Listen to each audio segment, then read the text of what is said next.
see so many of you here from all over the world, all over the United Kingdom and from Europe. Fantastic. It's lovely to see such enthusiasm for fictional approaches to Julian. Now, unfortunately, I've sadly got to start with some sad news, which is that Claire Gilbert, the author of I, Julian, she is being taken ill, sadly. She's very poorly indeed, poor love, so can't join us.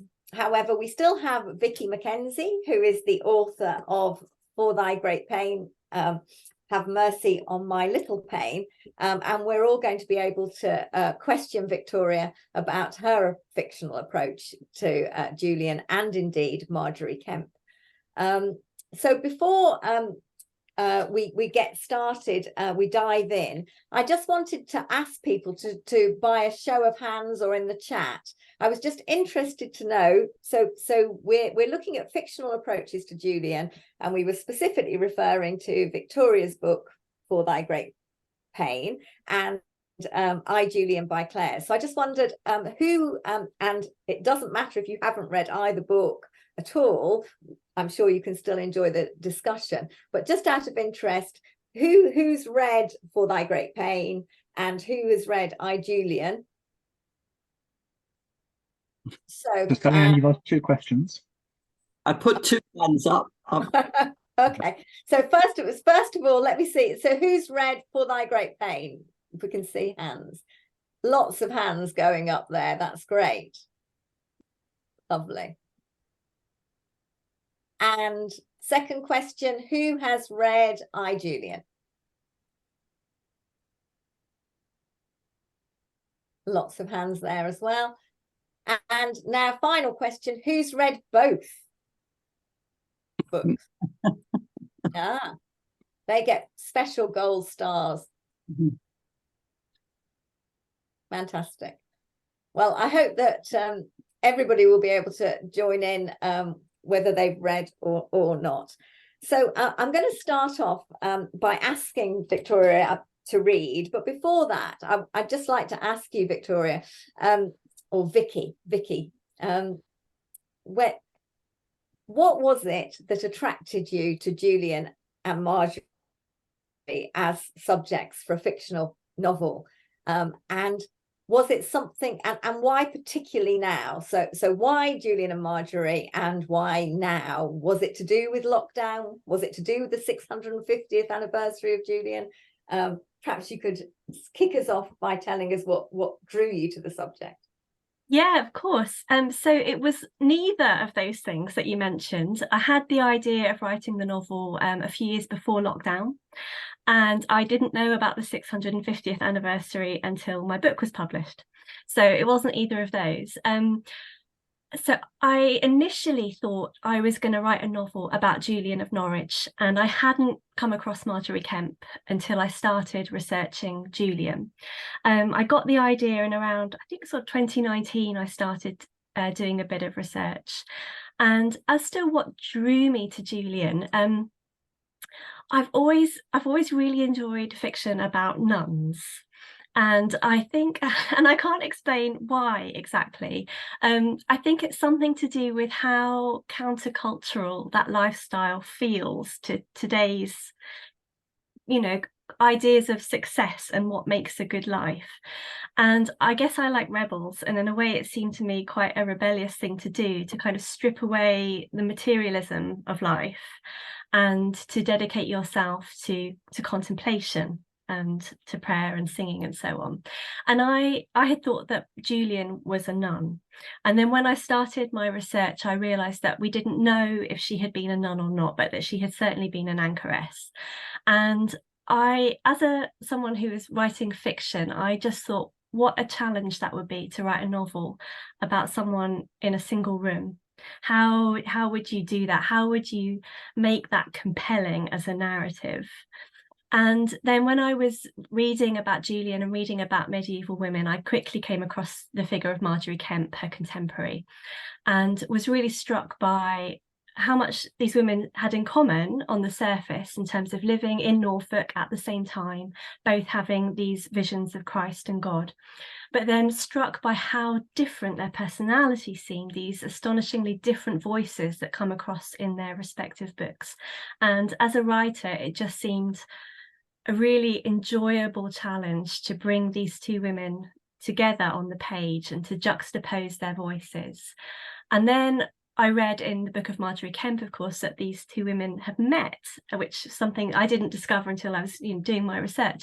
And that just seemed just so serendipitous. And I thought, my goodness, what did these two incredibly different women have to say to each other? And I decided that would be the kind of apex of my novel that it would build up to. And what fun imagining these two voices and what they would have to say to each other about their lives. Right, So, well, that's yeah. fascinating to hear how you approach that, and I think that's the perfect introduction to your first reading, in which we're going to hear a little bit of these two voices as you've imagined them. So for those who may not have read Vicky's book, she's going to introduce us to her Julian and her Marjorie. So I wrote the novel as two interweaving monologues between Marjorie and Julian. So they speak directly to the reader in first person. There's no narrator.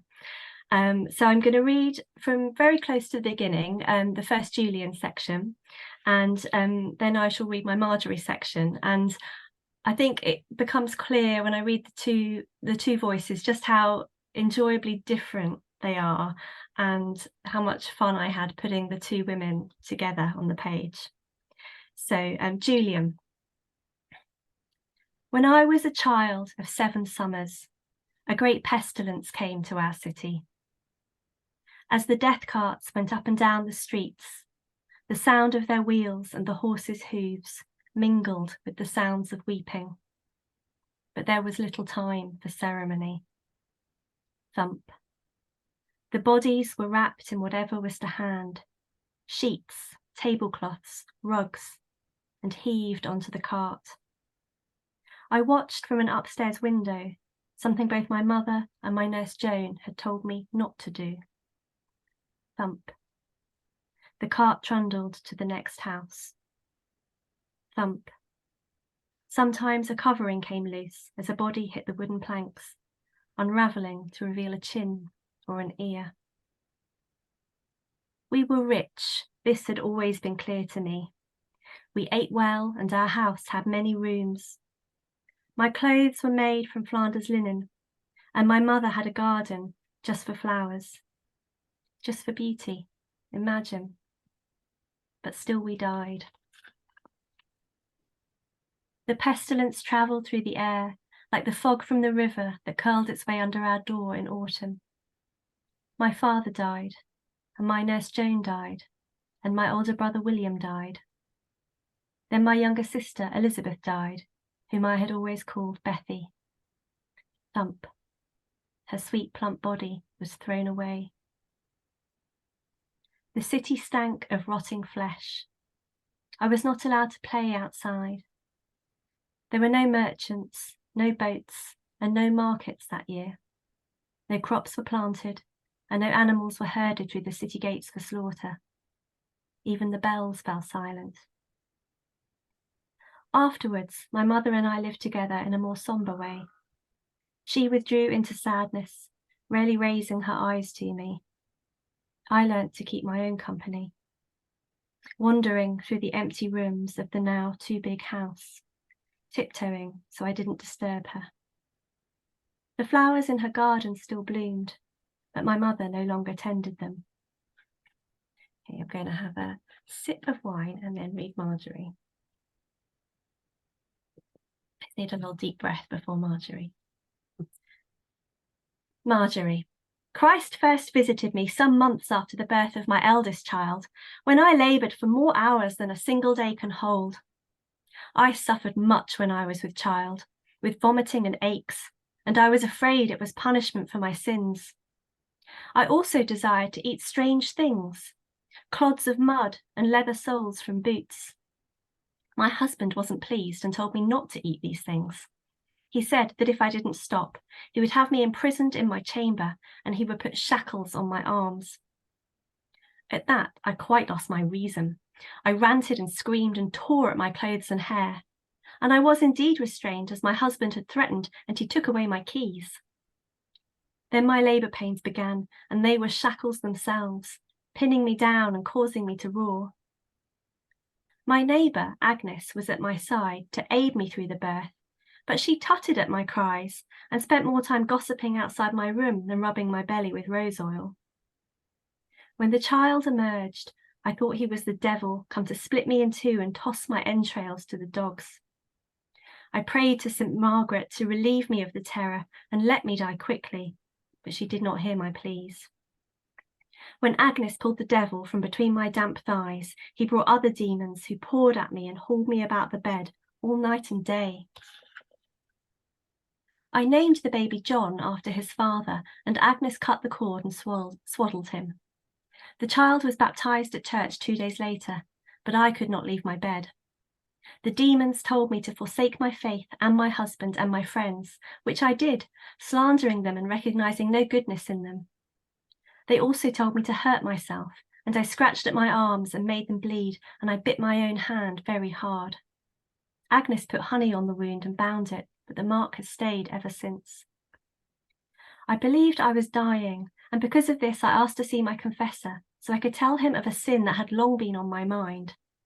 I had never confessed it before, because every time I thought to, something would whisper in my ear that if I repented in my mind and made penance, that was enough.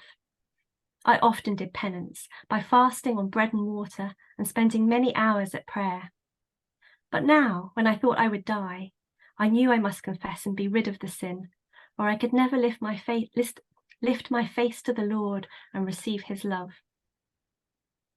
My confessor came to my room, and I said I wanted to be shriven of the sins of my whole life, so I began with the first sins of my childhood, including envy of my brother, up to the particular sin that was bothering me.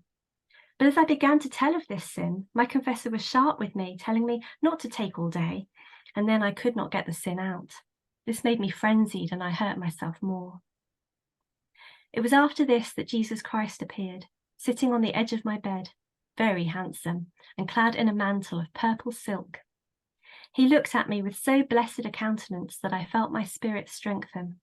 He said, "Daughter, why have you forsaken me, when I never forsook you?"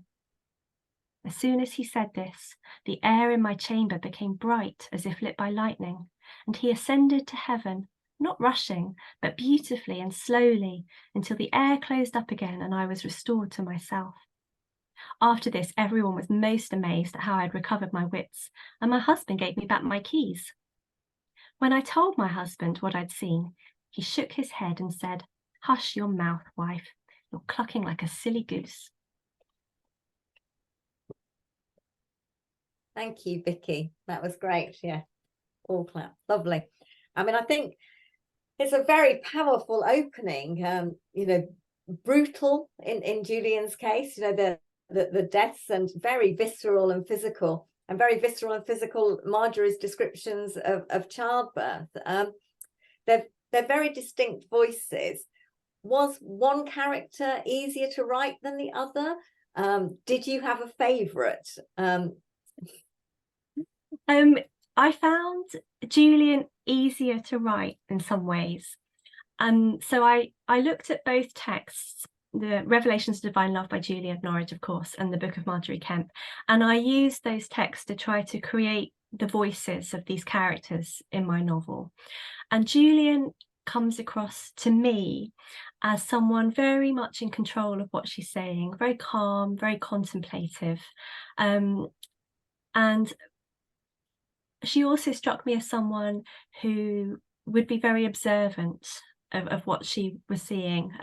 The details in her vision suggest someone who pays attention, who is aware of detail. And so with Julian, I just tried to channel that in creating the voice. And when I put her in her cell, I tried to make her very attentive to what she could see from her window, what she could see in her cell, and so on. And so in a way, it was a more straightforward voice for me to write. Whereas with Marjorie, she's a much more divisive character. She's someone who is very boastful about her vision, someone who's very full of herself, someone who falls out with her community, her neighbours, her family, her friends, and so on. But what struck me reading the book of Margery Kempe wasn't just that boastfulness, wasn't just all the things that people find annoying about Margery Kempe, and she would be hard worked to keep company with. But it struck me that she was also a woman who was lonely, who was fragile, and that perhaps the real Margery Kempe was somewhere more between the lines of what she was saying in her book.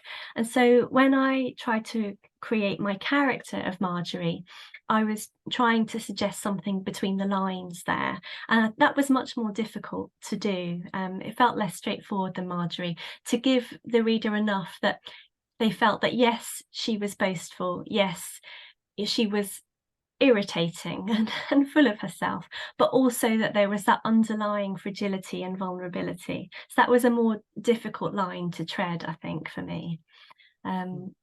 Yeah, I don't think that in this context I can answer whether I've got a favourite.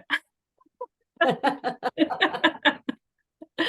think in different contexts, different women, I feel that Margery's very beloved to me because of her vulnerability, but in terms of who would you invite for the sort of dinner party scenario, you'd have to invite Julian.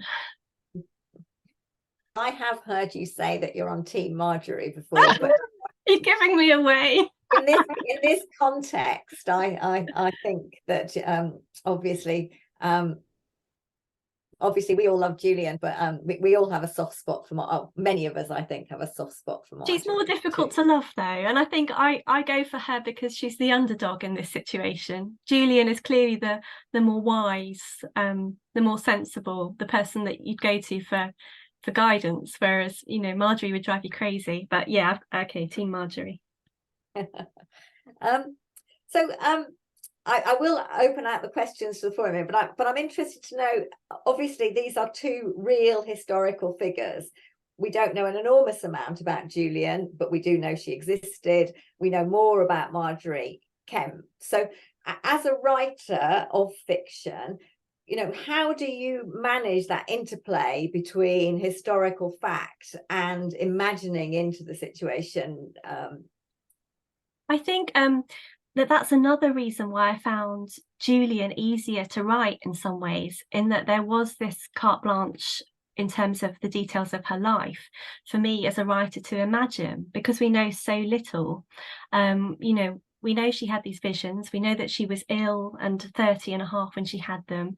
We know that she was an anchoress. And then through Margery's book, we know that they met. But apart from that, so much of it is supposition. So imaginatively, I felt very free writing Julian's life. And I tried to write within what was probable, and I did research about the period in Norfolk, and that's why I include things like the pestilence and so on, and other kind of historically accurate details. But otherwise I felt very free to create Julian almost as a fictional character, apart from sort of using this voice that's in her book to create her personality. With Margery, it was much more difficult because she does tell us so much more about her life. So we know about her upbringing, we know that she was married to a merchant, we know that she had 14 children, and we also know a lot about her that I don't include in the novel, about her incredible pilgrimages to Jerusalem, and so on. So I felt more constrained creating Margery, because I wanted to stick within what we did know and just use my imagination to kind of fill in the gaps, really. It's interesting. I sort of think of it almost as like being a poet and writing a sonnet or some other kind of tightly constrained form, that within the constraints that you have, it can kind of set your imagination free within that.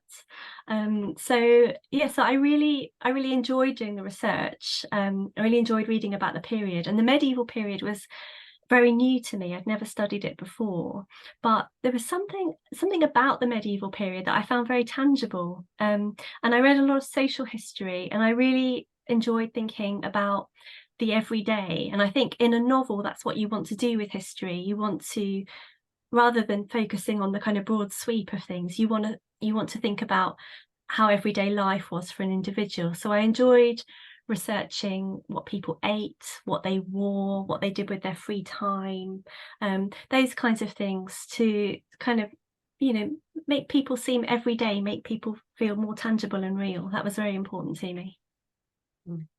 So here's a question. Which takes precedence?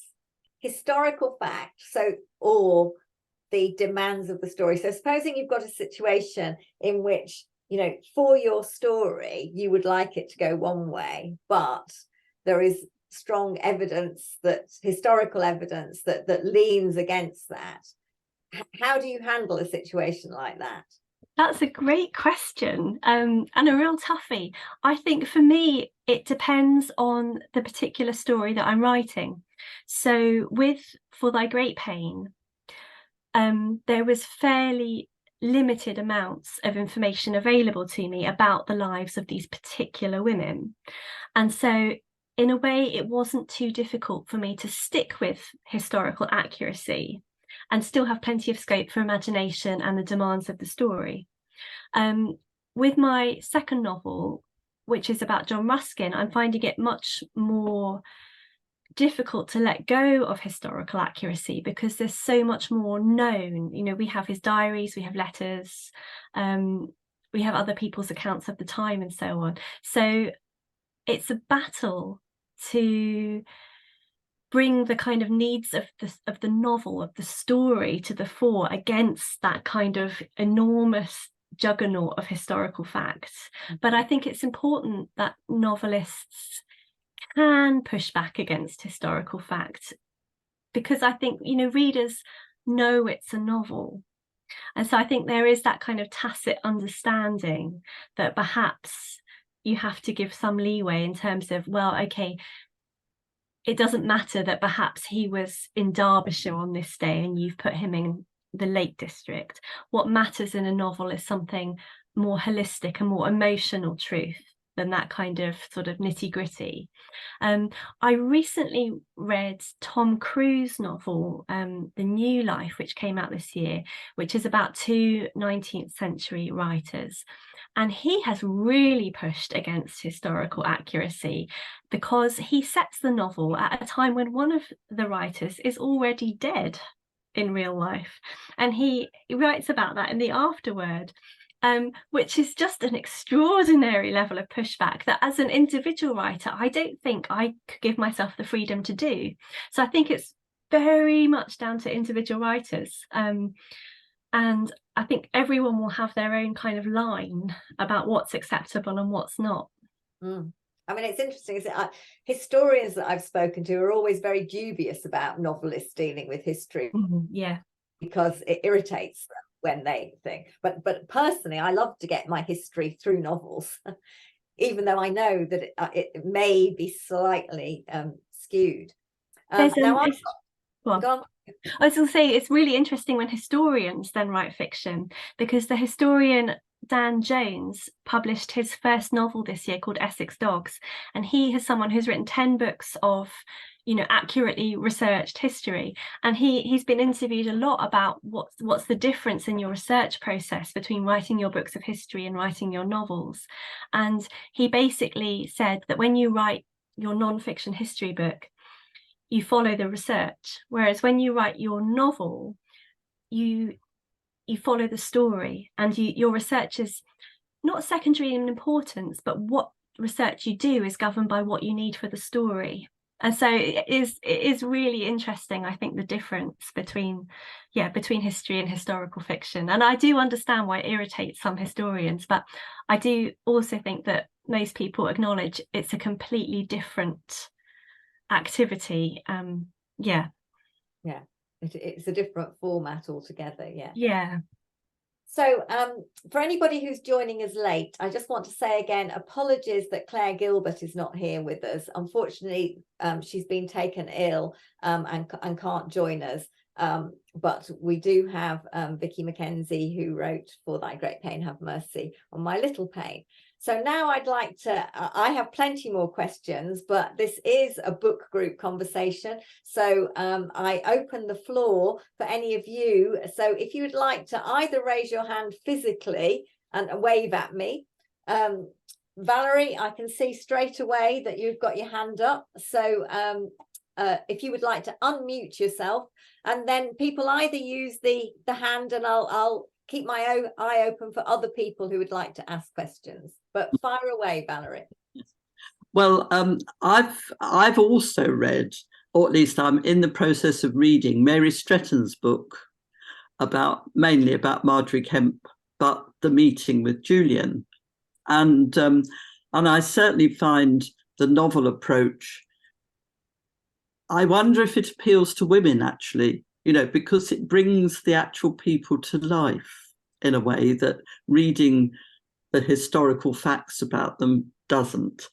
But one of the things that interests me, and I wonder about the historical accuracy of this, that Mary Stretton has Julian putting her arms out and clasping Marjorie Kemp, and they met, their eyes met, and this sort of thing. Whereas in your book, she doesn't actually see her, and it says that she cannot touch people or be touched, and that does put the whole situation in a very different sort of context.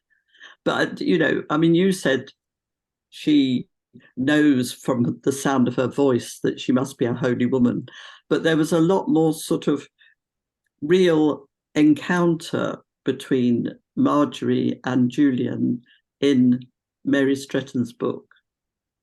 So I wonder about whether they were, as anchoresses, actually allowed to touch and be touched, or whether that's actually historical fact.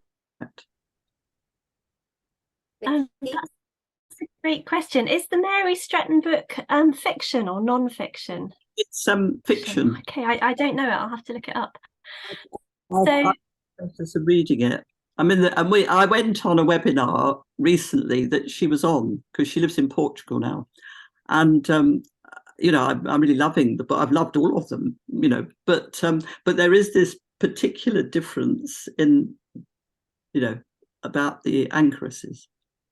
Yeah, so that's a great question. So we know that Julian was an anchoress, but we don't know how strict an anchoress she was. And anchoresses in England at this time did live with different levels of strictness.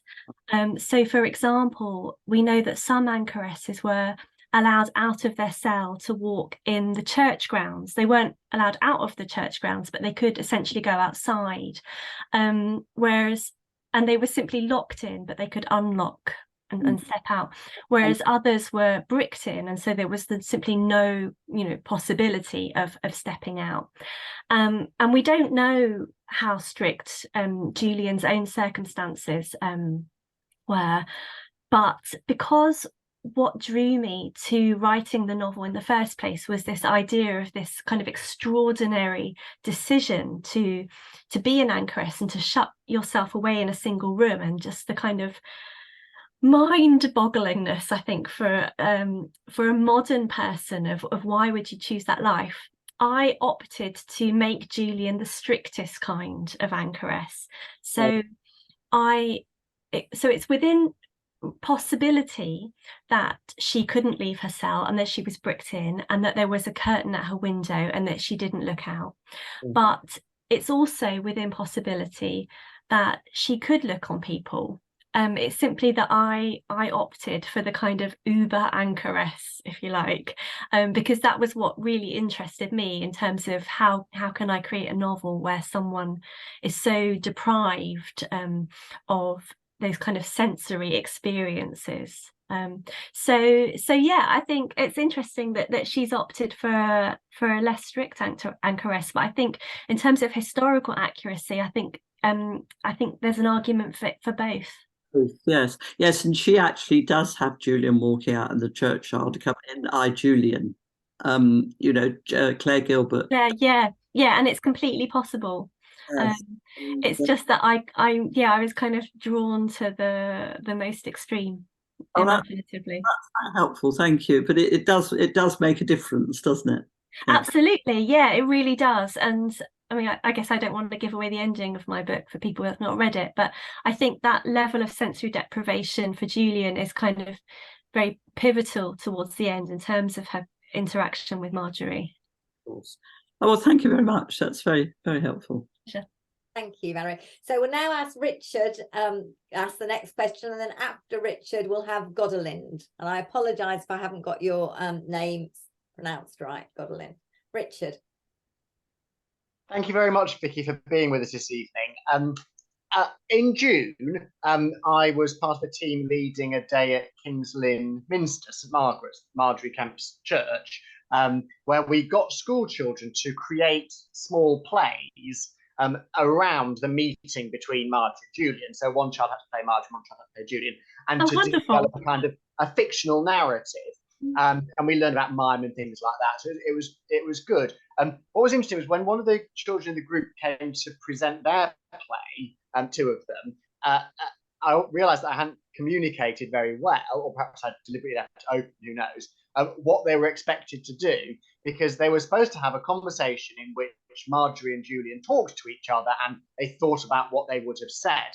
And it was meant to be Marjorie saying, you know, I don't know why I have this gift of tears. Can you help me? And Julian said, oh, it's because the Lord loves you. But what actually happened in this play was that Marjorie didn't do the talking. And Julian said, with this 8-year-old talking, said, help, help, they've locked me in here. You need to help me get out. Which is an interesting take on the situation from a child's perspective. But what it reminded me of was how hard it must be as an author to write about a world which has a great internal coherence, actually, the medieval world, but it's so far removed from us because of the ruptures of the Reformation, the Enlightenment, the Industrial Revolution, things like that. How do you write about that world, particularly writing as a woman and from a woman's perspective, without reading the priorities and the I suppose the perspectives of 21st century modernity back into that world in an anachronistic way and making our concerns Julian's concerns? How do you avoid that while at the same time making the novel relevant and not just a piece of historical prose? Gosh, great question. Let me get my thoughts in order. So I suppose what I felt was, well, for one thing, if you decide to write a novel about the medieval period, then I think it's your duty as a novelist to embrace that worldview, and no matter how different it is from you. So I did my best to do that, and I was anxious to avoid any kind of 21st century feminism, for example. So when I show Marjorie being sort of hounded by various figures of authority, she's outraged by it, and I want the reader to be outraged by it, but I don't want Marjorie thinking about the rights of women, particularly at that point, just that she's getting harsh treatment. But you're always conscious when you're writing historical fiction that you're writing to your own time, of course. So it's a very funny double speak position to be in, I think, as a writer, where you're both trying to convince your 21st century reader of the medieval mindset, whilst also somehow secretly acknowledging people's 21st century's concerns. It's a funny one. I don't think I can put any too much more detail on it, other than really, I suppose, my general feeling about writing is that no matter how long ago you go back, really, I just have this very strong sense of more what we have in common with people. So when I was researching the period and reading about people's lives, and especially reading social history and reading about women's lives, I was just really struck by the fact that these were people who loved, who grieved, who had families, who lost families, and those kind of big questions, I think, largely remain the same. Even something like Marjorie trying to fit into her community, trying to kind of have admiration from people, being competitive about, you know, what she wore, being very concerned with fashion and wearing the most fashionable things, that felt, you know, as if nothing had changed for me. And other things, you know, just the fact that these people ate and slept and had bodily functions, and told each other stories and lied and, you know, had marriages. It in a way, it sounds strange, but it just didn't feel so incredibly different to me. And I just really found that period incredibly tangible. So yeah, I didn't, you know, I may have got things wrong, but it wasn't a kind of struggle for me. When I was writing it, I just really enjoyed imagining what these women's lives were like and what their values were and what their beliefs were, and just simply, yeah, didn't find it that alien. Perhaps I'm strange, because I think other people find the anchoress life much more shocking than I do. I think there's a little part of me, if I lived 600 years ago and had the means, maybe I'd have been an anchoress. I have a great capacity for solitude. So yeah, I don't know really. I just I actively tried to embrace the medieval way of thinking, basically, and felt quite close to them. Because you're writing basically about the human condition, really. Exactly. Both you and Claire in her book, you know, are you know, and you know, and for me myself, you know, on a Sunday morning, you know, when we're talking about a book that was written 2,500 years ago and what it says, actually, the fact that it's from a world that culturally and in sort of aesthetic terms looks very different to ours doesn't mean those fundamental human dispositions aren't just still there running through it. Yeah, and ultimately, you know, the things that make our world look different from theirs just dropped away and maybe felt quite superficial compared to those fundamentals that you're talking about. Thank you. Sally-Anne, you're on mute.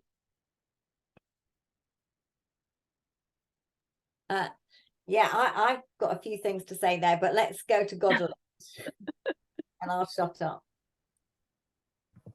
Yes, hi all. Yes, thank you, Vicky, for doing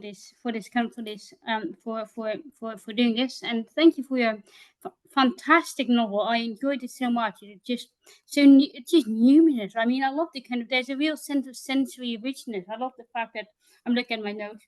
That I love that idea that you didn't kept a shelf of hazelnut-like things. I thought that was great. In fact, one of my colleagues at the University of Oxford, she recommended the book to our MSc students. She said, "Well, this is one of the few novels you can actually read as research." So, so one thing I was struck by is kind of so that attention to the materiality of that world. So, and I was wondering, kind of, it struck me as if you kind of recognized in Julian a fellow poet, as it were. So, and at the same time, you have created these two very distinct voices, which of course we also find in their writing themselves. So, did you feel that their writing shaped yours? What was it like for you as a writer to engage with their writing and kind of, because I admire kind of, one thing I would be worried about if one thing that happens when I write about Julian is that she has such a distinct voice, it seeps into my own writing, but that doesn't seem to have happened to you. Yes, you kind of, so what was it like for you as a writer to work with their writing? And then my second question, do you think they also have things in common, Marjorie and Julian? Great question. So in terms of the writing of Marjorie and Julian, yeah, I guess it's quite a strange thing for a writer to take existing texts and to use them as a basis for creating a fictional voice. And yeah, you know, my voice of Julian isn't quite the voice that you get in Revelations, and the same with Marjorie. partly because, well, of course, I should say, you know, I read them in modern English translations as well. I'm not a medieval scholar, so I don't read Middle English. So I read them in translation. And I suppose in some ways, without necessarily being completely conscious of it, because I've been a literary scholar, so I have a PhD in poetry, an academic PhD, I'm very used to thinking in terms of analysing writing style.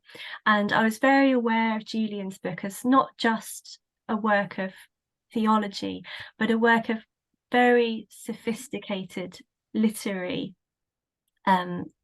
text, and she uses a lot of techniques that you know, that are very literary. She uses a lot of rhetorical devices, so she uses a lot of metaphor. She uses a very kind of rhythmical way of speaking, very detailed. She has the rule of three, which she uses again and again, which we're all familiar with her very famous phrase, all shall be well and all shall be well and all things shall be well.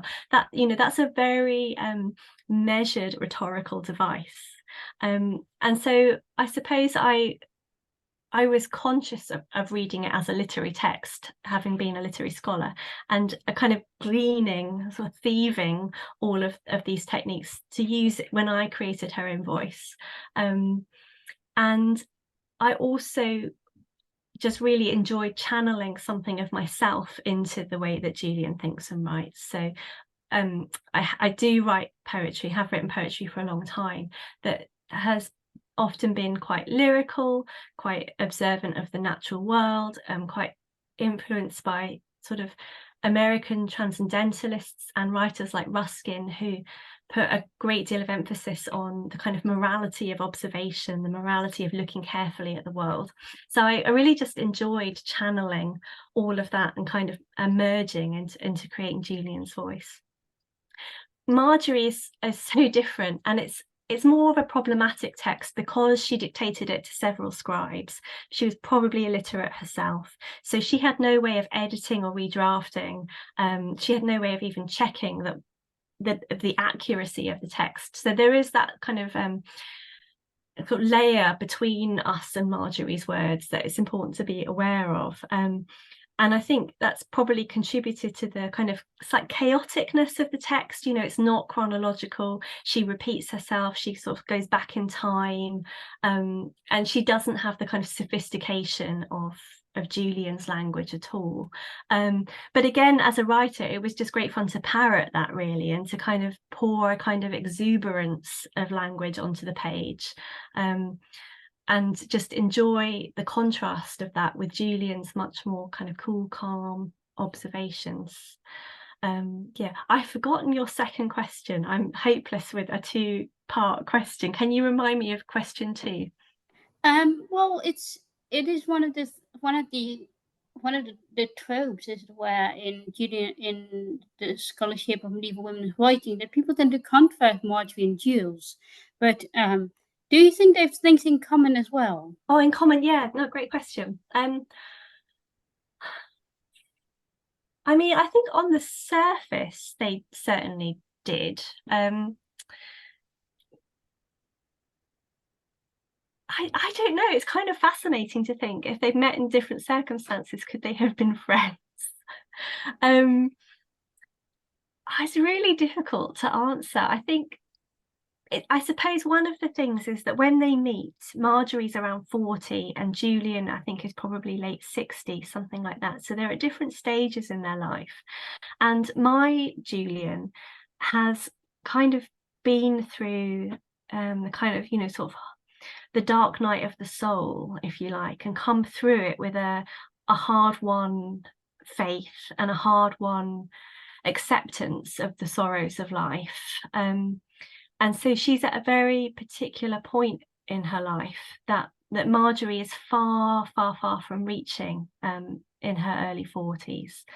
So I suppose perhaps if she could time travel, and Marjorie, when she was older, I feel that she gained some wisdom, because there's loveliness in her book. in Marjorie's book, despite the chaos and the boasting. She was a woman to admire. And I suppose I should say I was kind of when I set out to write it, I didn't know that I was going to end the book at the meeting initially, because I don't ever write in order.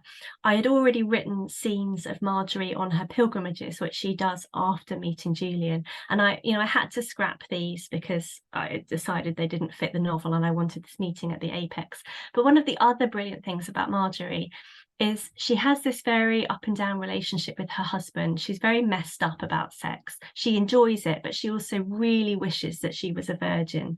So it's very conflicted.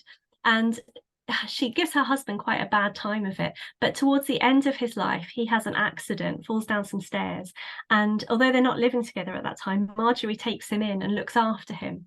And I think that's that's a real act of compassion and kindness that maybe people don't expect from Marjorie Kemp. So perhaps she's more like Julian in that way than towards the end of her life, perhaps. Okay, thank you. Now we're racing through our time here. We were due to finish at 8, but we're already at 10 to 8 now. So if people are happy to stay on, we could go on for a little longer than that. Though, Vicky, do you need to get away? I could stay a few more minutes. Few minutes. We'll try and head for that. I was interested when you said how much the anchoritic life appealed to you. And I wonder whether that is part of the fascination of Julian for many writers, is that there is something about the cell is sort of the place of writing. I had asked you to read a little bit, and I had asked Claire to read, Claire Gilbert in I, Julian, the moment in which your Julian goes into her cell for the first time. So now if you would read that little section, Vicky, and then I will read Claire's the same moment in I, Julian, Claire Gilbert's story. And then after that, we would open it out into a general discussion of fictional approaches to Julian, and it would be great to hear comments, contrasts. I'd love to hear what people thought of both books. It doesn't have to be a question. We can draw Vicky in, but it's broadening for the last 10 minutes to broaden out the discussion, to look at fictional approaches to Julian. But we'll start with that moment in the cell. Those early days, weeks, months, years of being in my cell. I am glad I will not live through them again. Though I knew that God would send me trials and tribulations, I did not predict the form that these would take. I had thought I was ready for the life of an anchoress. I had wanted to prolong each moment of my life, to get closer to experiencing time as God experiences it. Not the instantly dissolving moment, but something larger and more encompassing. A stillness that doesn't pass as soon as you think yourself into it. I'd thought I would live as slowly as moss in my stone cell. I'd thought I would step out of my life as soon as I stepped into the cell. But I was still me. Nothing had changed. I was myself, with all my usual racing thoughts and yearnings and memories and foolishness. Nothing can prepare you for spending the rest of your life in a single room. Never to be touched by another human being. Never to run. Never to feel the rain on your face. Never to walk in the garden and see flowers unfolding their colours and scents. I had died to the world, died to my old life, but I was not dead. Sarah brought me food and firewood, but in those early days we did not know each other. She was careful to follow Master Thomas's orders, not to distract me with what he called women's chatter. She treated me like a holy saint, whispering, "Mother Julian, I have your supper." I could almost hear her curtsying on the other side of the curtain. How I yearned for women's chatter. That's wonderful, Vicky. Now, by contrast, I'm reading the moment that Claire Gilbert's Julian enters the cell. Stillness. There is a quiet rustling of clothes and patter of feet as the people leave the church. Then the thin cry of a baby rises, piercing the silence. Is it a cry of pain for new life or both? The cry leaves the church with the people and silence returns. I rise and release the curtain over the squint, and I turn to face my cell, my coffin, my small home. I have never felt so fully alive. I am not expecting this. I was expecting to feel tortured by confinement at this moment, as the portal is bricked up, the impervious walls pressing upon me like the walls of my home with Martin in the city, my breath short and shallow, and panic only just kept under control. But the panic I felt when I first kneeled has gone. At last I am alone. I am at home. My breath is deep and satisfying, like drinking delicious, clean water and slaking a thirst I hardly knew I had. I stand in the vast space that feels like the cathedral, made bigger, not smaller by the walls, and it is all my own. Grateful relief floods through me like a balm.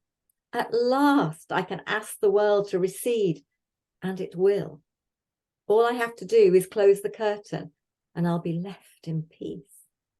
Donna nobis pacem, so much space, just for me, and warm. A fire has been lit in the little fireplace, life in new death. I reach with careful fingertips and touch the east wall where my altar stands beneath my crucifix, towards the dawn, towards new life, towards God. There is nothing now between me and God. No thing. I kneel and weep tears of joy and speak words of thanks for the time that is granted me here, now. Time and space and strength for the long, slow interior journey deep into God, God deep into me. I have come home, Thomas, and here, 25 years later, I still gratefully am. So I think it's quite nice to see those two pieces, to hear those two pieces side by side. And although I know that Claire's Julian does have dark moments in the cell, and Vicky, your Julian has joyful moments in the cell as well. So it's not a stark contrast, but it is interesting to see how differently the two writers imagine that moment. So I'd now like to kind of open the discussion out to look at how these two different writers have approached Julian. And I don't know whether anybody's got any thoughts, but one of the things that interested me was the extent to which Claire Gilbert's background as a memoir writer influenced her way of writing Julian, and Vicky's experience as a poet influences her writing. I don't know whether anybody's got any thoughts on that they would like to contribute, or we could ask Vicky to comment on that. Anybody like to contribute at this point?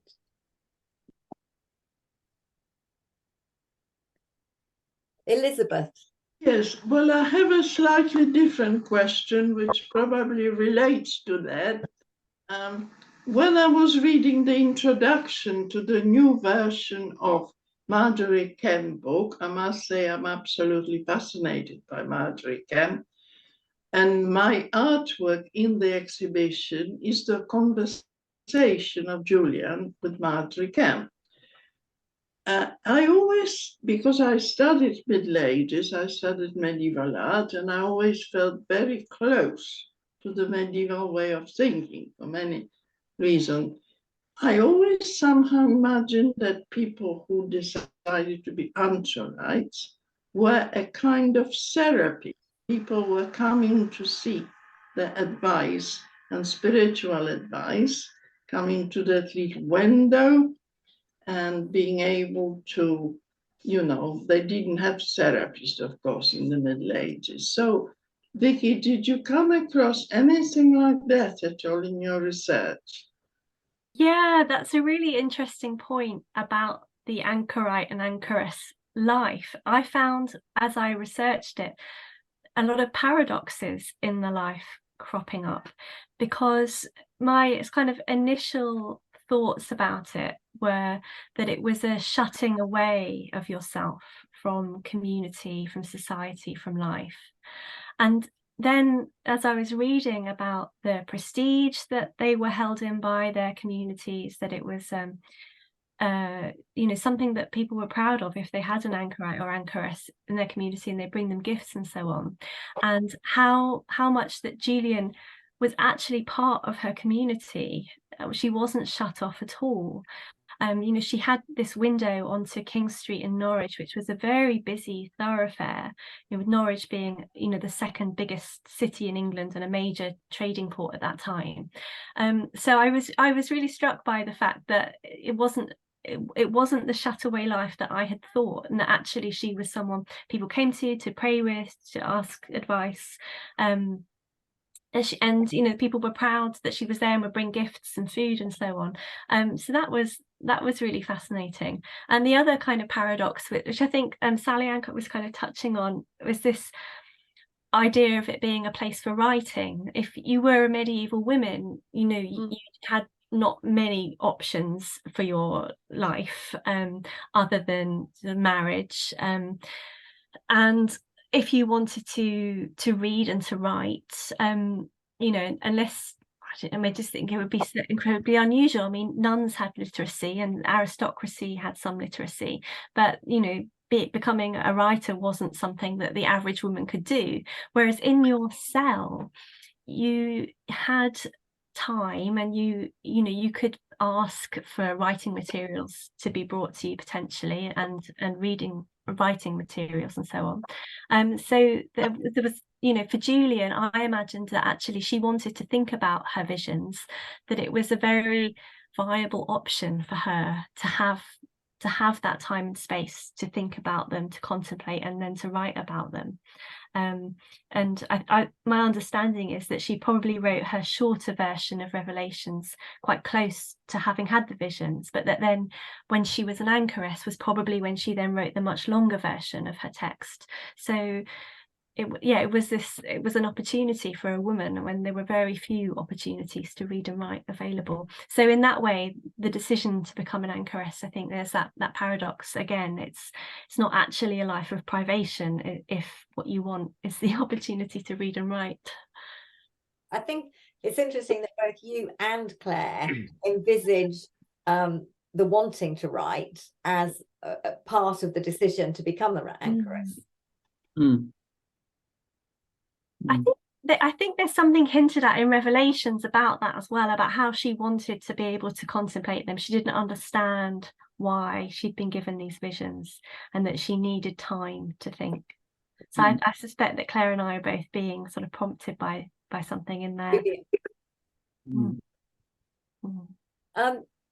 So we're coming to the end of our time, so I've probably got time for just a couple more questions or comments. So if there's anybody else who would like to comment on anything we've talked about, or either of the novels, this is your moment. So if you'd like to let us know in the reactions, raise your hand or wave at me.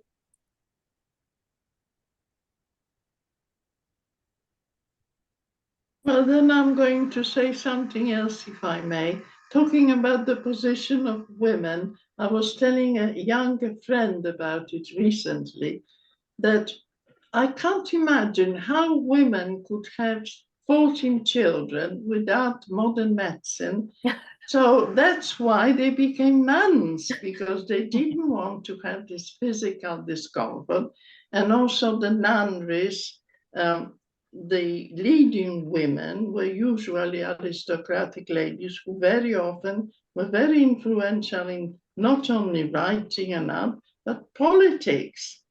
They were very, very powerful, and they couldn't do it if they were, you know, sitting with 14 children. Very true. So Lorna, if you would like to, and then we've got Richard, and then did you want to speak again, Valerie? If I could, yeah, if there's time. If we've got time. So we'll go Lorna, Richard, Valerie, and obviously Vicky, if you want to reply to any of these, we'll fit that in, and then we'll bring it to a close. Okay, so Lorna, over to you. I just wanted to say, Vicky, that this book was also entertaining. It was such a lovely book. It was a laugh out loud occasionally, and it was so beautifully researched. So thank you, really. That's really great to hear. I did want to make it funny. I know that the humour can be a bit subtle at times, but I'm always really pleased to hear from readers who found it funny, because, yeah, I did want to make it funny at times. Yeah, but there was so much research behind it too, which I really appreciated that, and how much work went into that research, really. Well, as I said at the beginning, I got the idea before lockdown, but when I actually came to write it, it was during lockdown. So I had no social life to speak of other than interminable Zoom quizzes with family. So I had a lot of time on my hands.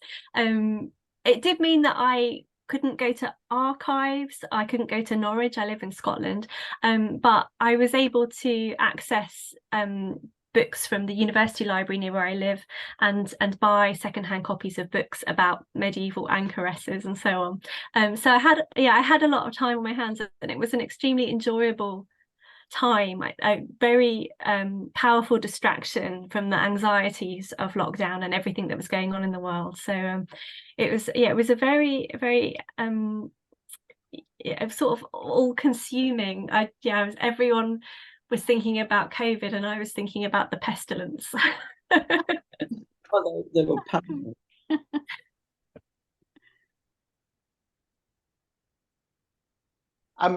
Thank you, Vicky. I was very struck by something that you read in your extract, that you read first of the two that you read. The line, "The bodies were wrapped in whatever was to hand," when talking about Julian, the girl Julian's experience of the pestilence in Norwich. The bodies were wrapped in whatever was to hand. And I found that very evocative, given the scenes that we witnessed in the last 5 days coming out of Israel and Gaza, and the great loss of life and suffering there, and the sort of interminable conflict. How the word pain appears twice in the title of your book. How do you think fiction and fiction writing can help us to understand or cope with the mystery of pain? Wow, that's a big question. And I suppose the pain is on all kinds of levels, both sort of physical and emotional, grief and sorrow. I suppose, I mean, I don't like to pin reading down to any sort of one particular thing. I don't like to just describe it to being a social good, for example, because I do think it's an art form. I'm for risk of sounding high-minded, it is something aesthetic to me, but at the same time I think it's undeniable that we read for all different reasons, and one of the reasons, which has been said many times before, is to know that we're not alone. I think actually, who says that is C.S. Lewis in Shadowlands, as played by Anthony Hopkins, but not C.S. Lewis in real life. So that's a fictionalization of something that C.S. Lewis has said, which is a bit layered and meta, for a talk about me putting words into mouths of other real people. But yeah, I think I think just knowing that other people have experienced pain, and that yeah, I suppose with Julian, you see her wrestling with it so much and trying to understand the sort of endless question of why is there so much suffering. I think it's something that that everyone asks at some point in their life. Yeah, why do we experience pain? And even if there's no answer that we can find that satisfies us, knowing that other people are asking that question and experiencing it too, I think can offer some small bit of comfort to us.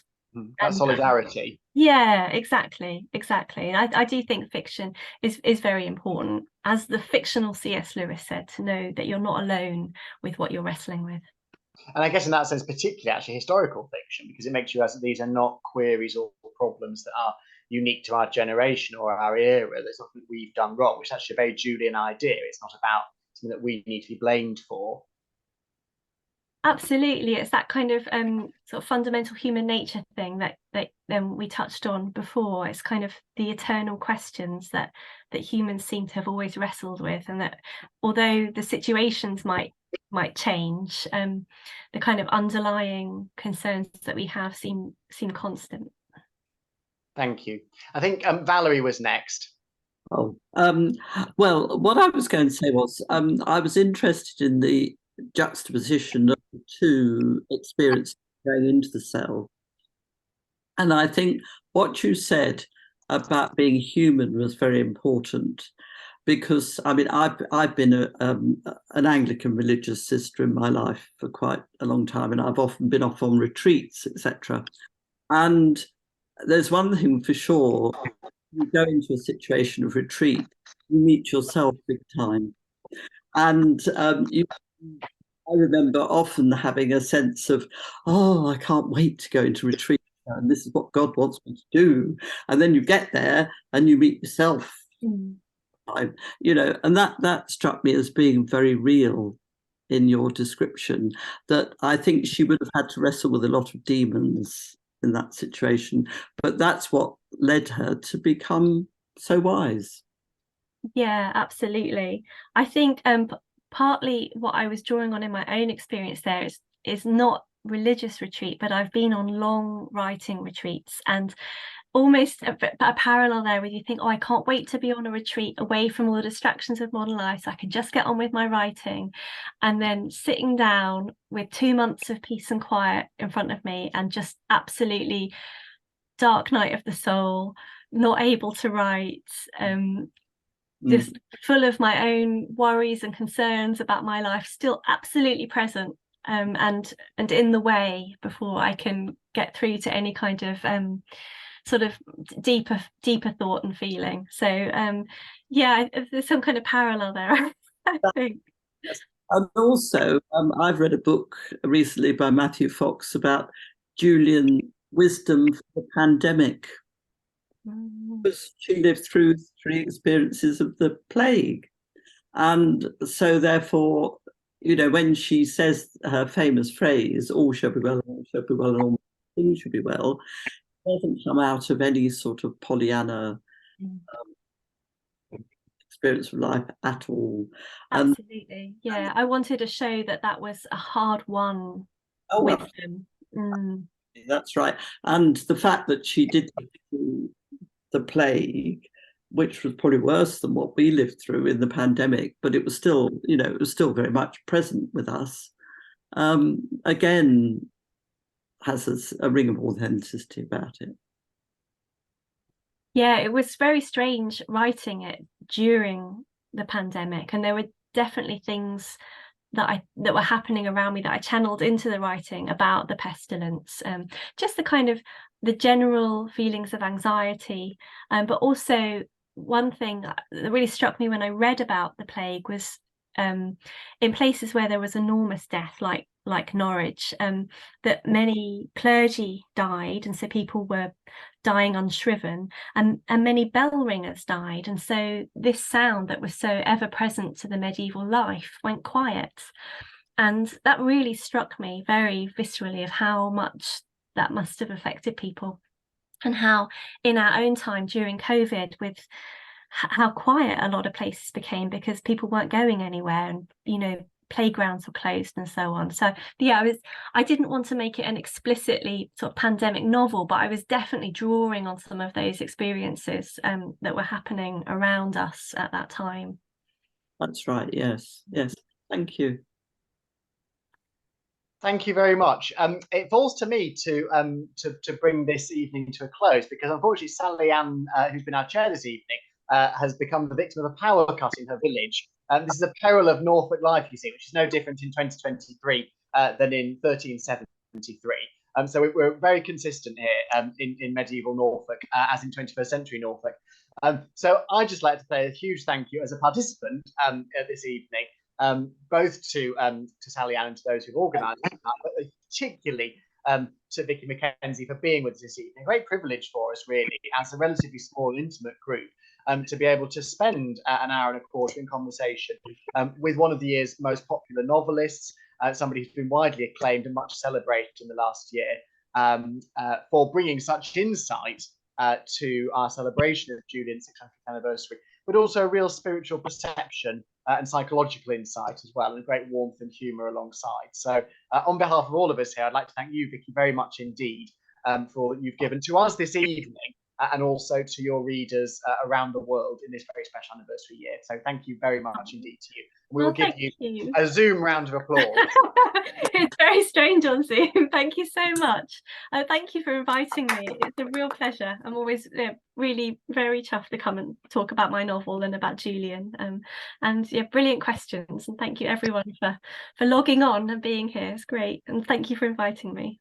Well, thank you. It's been lovely. Thank you very much. And everybody do check out Vicky's website if you'd like to know more about her and her writing and what she's working on. You can find that online. And I'm also about to put a link in the chat to tell you a bit about our month-long exhibition of new art responding to Julian, which opens next week. It's called Love is the Meaning, and it's on in 3 sites in Norwich. But you also be able to order the catalogue online if you can't get to Norwich. The catalogue will tell you a bit about the exhibition. It's going to open next Wednesday through to the 16th of November at St Julian's Church, St John's on Timber-Hill and St Stephen's. That will be work by 30-odd artists, and that's 30-odd artists, not 30-odd artists, just for clarity. There is a link now in the chat, and I hope if you're able, you might pop to Norwich and cheer up your October and November by coming to see that. But for now, thank you very much to everybody. And from here at St Julian's in Norwich, and from Scotland and all around the world, a very good night or a good day wherever you are. Thank you very much for being with us. Thank you. Thank you. Bye. Thank you. Thank you.